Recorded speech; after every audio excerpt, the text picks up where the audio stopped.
Nadie imaginaba que uno de los músicos más sensibles de España terminaría muriendo solo en la oscuridad de una calle, como si el mundo que una vez lo aplaudió hubiera decidido olvidarlo. Pero lo más inquietante no fue su muerte, fue todo lo que ocurrió antes y que casi nadie quiso ver. Durante años, su voz acompañó a miles de personas en momentos de amor, de nostalgia, de pérdida.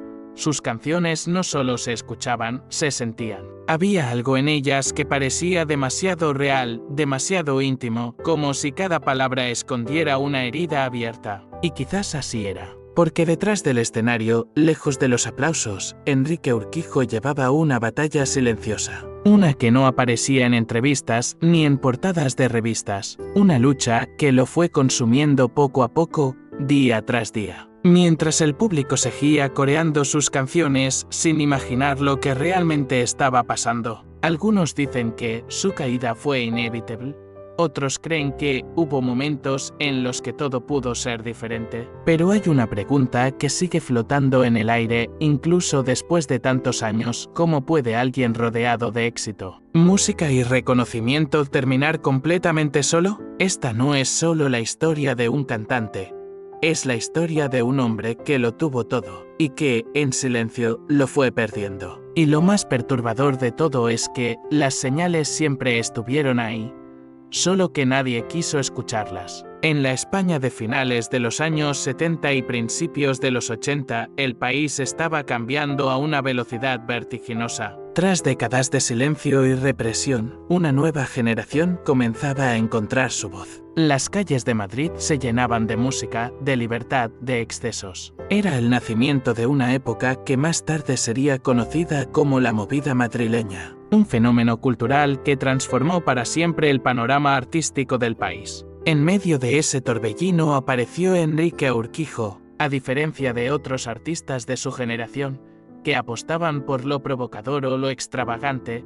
Enrique parecía moverse en otra frecuencia. Su música no gritaba, susurraba. Sus letras no buscaban escandalizar, sino tocar algo profundo, casi doloroso, en quien las escuchaba. Mientras muchos celebraban la euforia del momento, él parecía escribir desde un lugar mucho más íntimo, más frágil. Junto a sus hermanos y otros músicos, formó la banda que acabaría marcando a toda una generación, Los Secretos. No eran solo canciones, eran confesiones disfrazadas de melodías. Historias de amor, de pérdida, de noches largas y sentimientos que no encontraban salida. El público conectó con ellos casi de inmediato, pero lo que parecía un ascenso natural, casi inevitable, escondía algo más complejo. Porque Enrique no encajaba del todo en ese mundo que lo rodeaba. Mientras la industria pedía ritmo, espectáculo y energía, él ofrecía melancolía, introspección y una sensibilidad que no siempre era fácil de sostener. Era admirado, sí, pero también incomprendido. Y es que, desde muy temprano, había algo en su forma de mirar, de cantar, incluso de estar en el escenario, que dejaba entrever una inquietud constante. Como si, incluso en sus mejores momentos, nunca terminara de sentirse en paz. Con el paso de los años, esa diferencia se hizo más evidente. Mientras la fama crecía, también lo hacía la presión. Las giras, las expectativas, la necesidad de mantenerse relevante en un entorno cada vez más competitivo.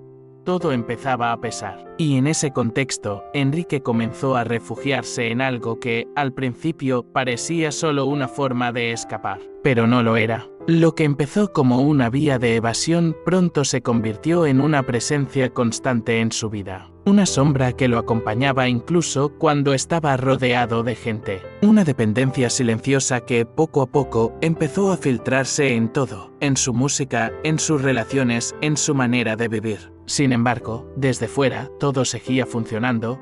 Los conciertos continuaban.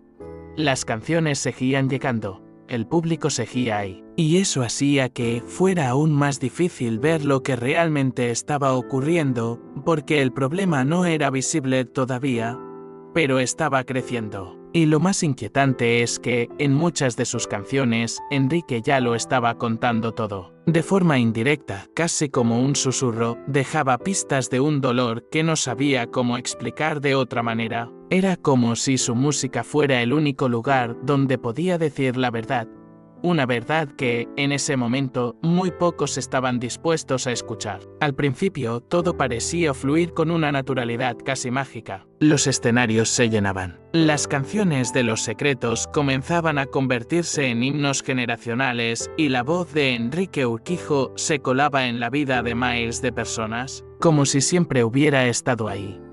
No era solo éxito comercial.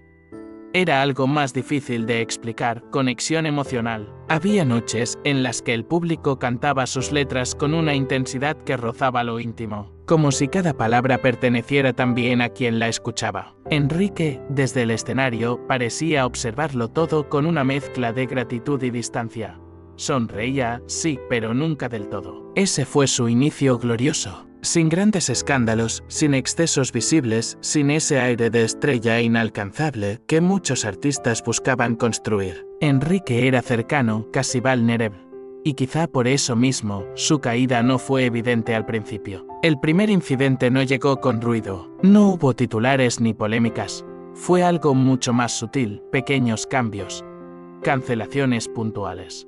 Retrasos. Miradas perdidas durante los conciertos. Detalles que, aislados, no parecían significar nada, pero que, juntos, empezaban a dibujar una imagen distinta. Algunos de sus compañeros comenzaron a notarlo. Había días en los que Enrique estaba completamente presente, creativo, incluso brillante. Pero otros simplemente no estaba. Su mente parecía en otro lugar, atrapada en una lucha que nadie más podía ver. Fue entonces cuando los rumores empezaron a circular, primero en voz baja.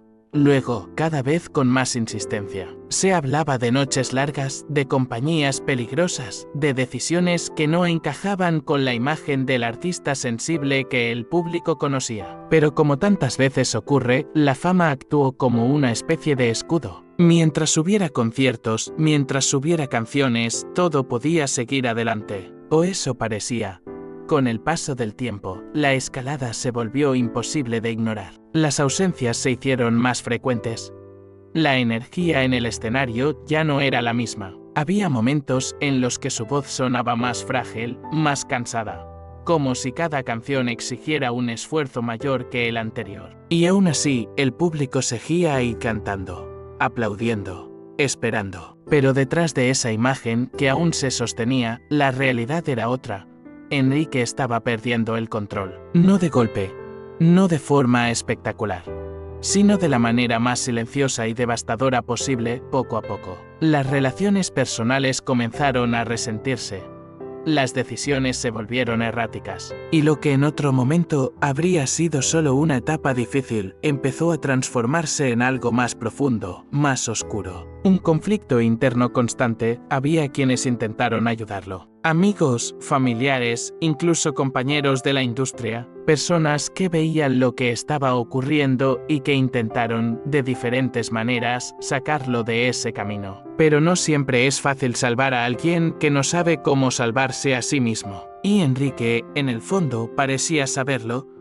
Esa es quizá una de las partes más dolorosas de su historia, porque no era inconsciente de lo que estaba pasando, no era ajeno a su propia caída. En muchos momentos parecía observarse desde fuera, como si fuera otro, como si no pudiera detener lo que ya estaba en marcha. Y entonces llegó el punto de no retorno. No fue un único evento. No hubo una noche concreta que lo cambiara todo. Fue más bien la acumulación de todo lo anterior.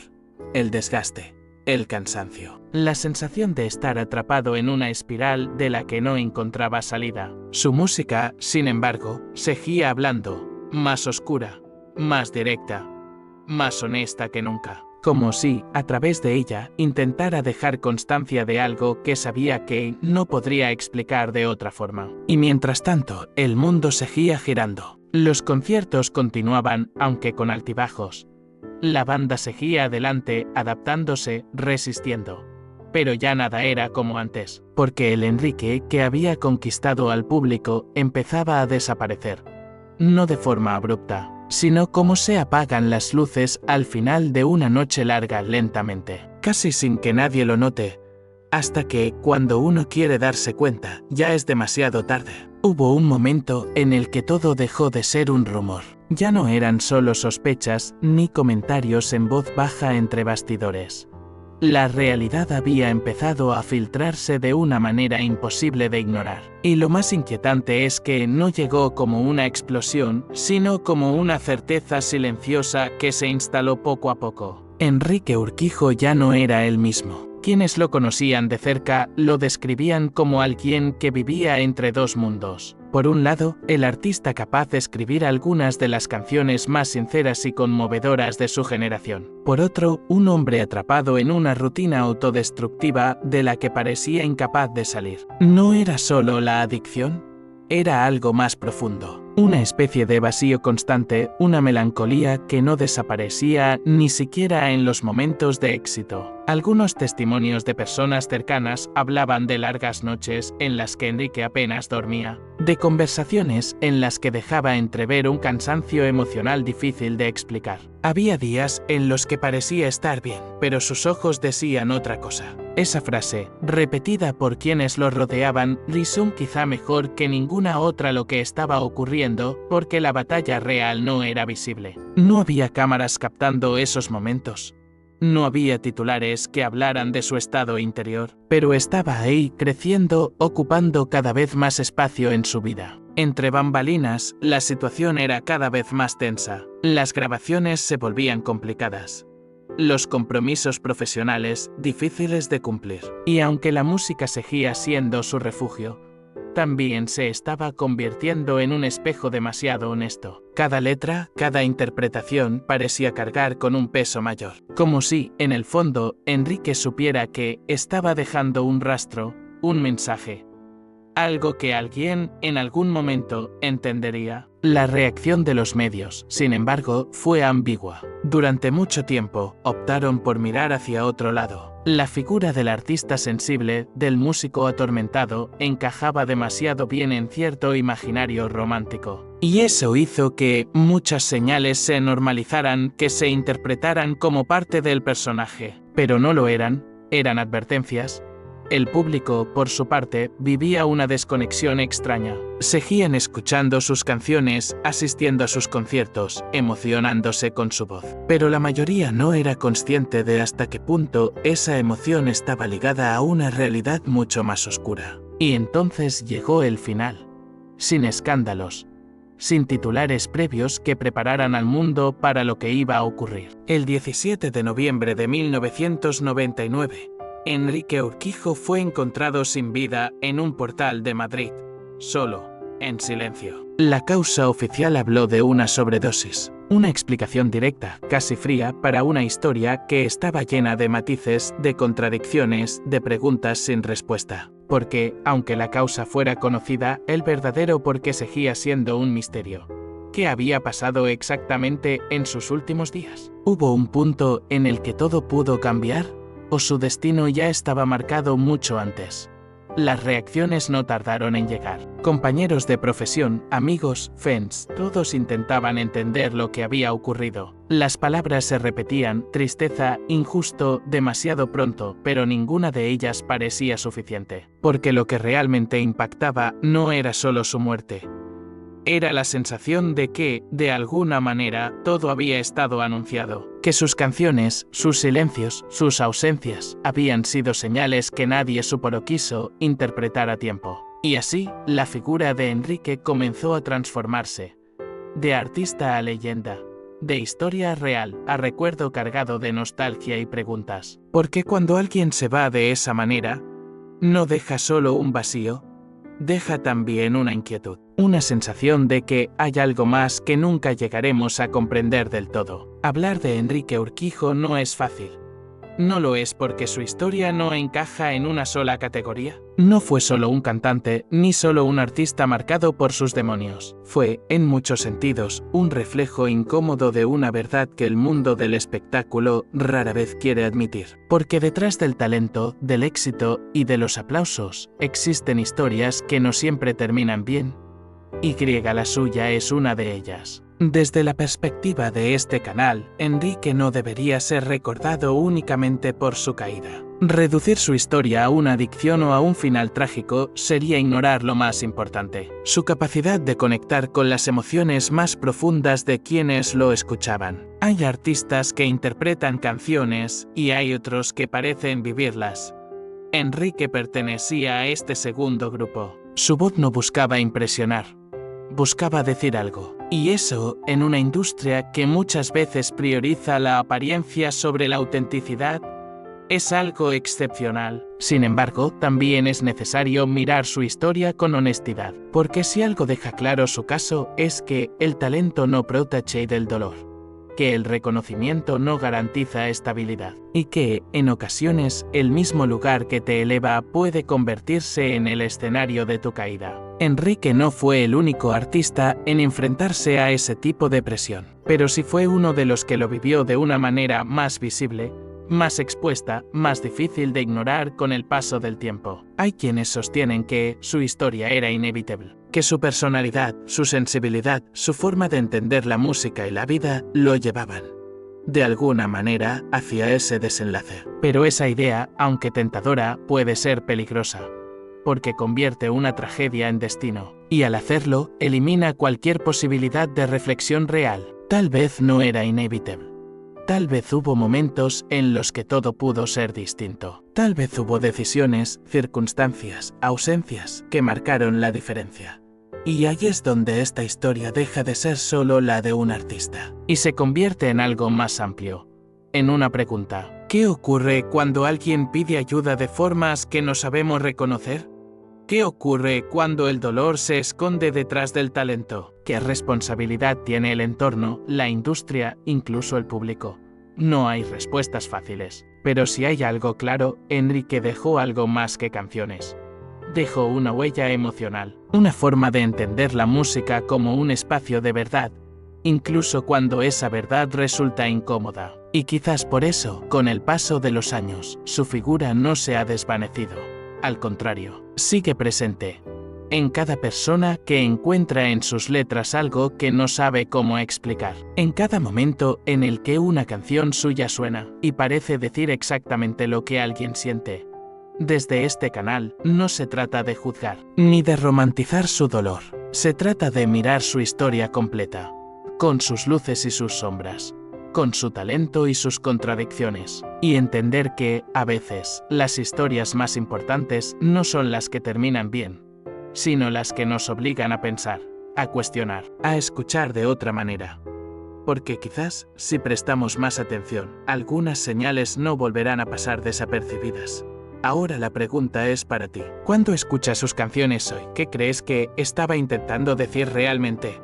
¿Era solo música o era una forma de pedir ayuda? Hay historias que no terminan cuando alguien muere. Historias que, de alguna forma, siguen respirando en el tiempo, escondidas en canciones, en recuerdos, en sensaciones que aparecen sin previo aviso. Y la de Enrique Urquijo es una de ellas, porque su voz no desapareció aquella noche en Madrid. Se quedó en las letras que aún hoy siguen sonando, en esas melodías que parecen entender cosas que ni siquiera sabemos explicar. Se quedó en la forma en que su música sigue encontrando a nuevas personas, como si cada generación redescubriera un secreto que nunca fue completamente revelado. Tal vez ese sea su verdadero legado. No solo las canciones, sino lo que provocan. Esa sensación de nostalgia que aparece sin pedir permiso. Ese nudo en la garganta que no siempre tiene una razón clara. Esa conexión extraña con alguien que ya no está, pero que, de alguna manera, sigue hablando. Porque Enrique no cantaba desde la distancia, cantaba desde dentro, y eso es algo que no desaparece fácilmente. Con el paso de los años, su historia ha sido contada muchas veces. Se han mencionado sus éxitos, sus dificultades, su final. Pero hay algo que nunca termina de explicarse del todo. Algo que permanece entre líneas, como si su vida hubiera dejado preguntas que nadie ha sabido responder completamente. Quizá porque no todas las historias están hechas para cerrarse, algunas existen precisamente para eso, para quedarse abiertas, para incomodar, para recordarnos que, detrás de cada figura que admiramos, hay una realidad que no siempre vemos, y que, a veces, cuando creemos conocer a alguien, en realidad solo estamos viendo una parte, la más visible, la más fácil de aceptar, pero no necesariamente la más verdadera. Hoy, su música sigue ahí, esperando, no para ser entendida por completo, sino para ser sentida. Como si cada canción fuera una puerta entreabierta a algo más profundo, algo que nunca terminó de decirse en voz alta. Y tal vez esa sea la razón por la que su historia sigue importando. Porque no es solo la historia de cómo terminó todo, es la historia de todo lo que nunca llegamos a comprender. Algunas historias nunca debieron ser conocidas, pero ahora lo sabes.